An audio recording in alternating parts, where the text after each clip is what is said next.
kësaj deklarate shpallin Kosovën shtet të pavarur dhe demokratik.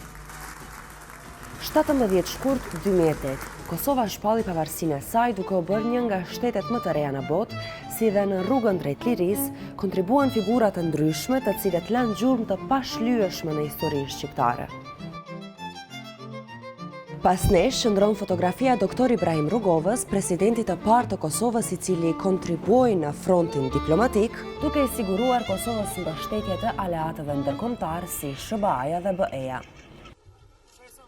Kurdo që flitet për Kosovën dhe lirin, simboli pashmangshëm është edhe familja Jashari. Në mars të vitit 1998, Adem Jashari me mbi 50 antar të familjes së tij u fliuan në një betejë heroike kundër forcave serbe, duke i dhënë shtytje luftës për çlirim.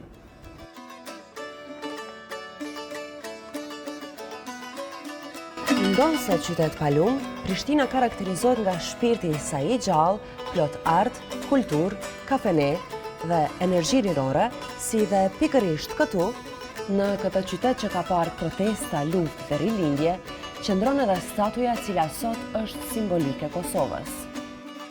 Shtysë të madhe që vendi i Kosovës të dëgjohet botërisht i dhanë edhe emrat si Dua Lipa, Rita Ora, Majlinda Kelmendi, Nora Gjakova, Distria Krasniqi, Milo Trashica, Vedat Muriqi dhe shumë të tjerë. Flamuri i Kosovës me hartën e ardhë dhe 6 yje mbi një sfond u zgjodh nga një garë ndërkombëtare. Yjet përfaqësojnë 6 grupet etnike kryesore të Kosovës, që gjithashtu tregojnë për harmoninë kulturore që ky vend i vogël ka.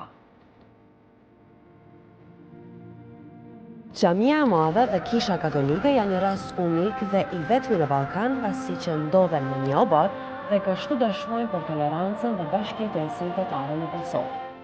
Me çfarë tjetër do ta karakterizonit ju Kosovën?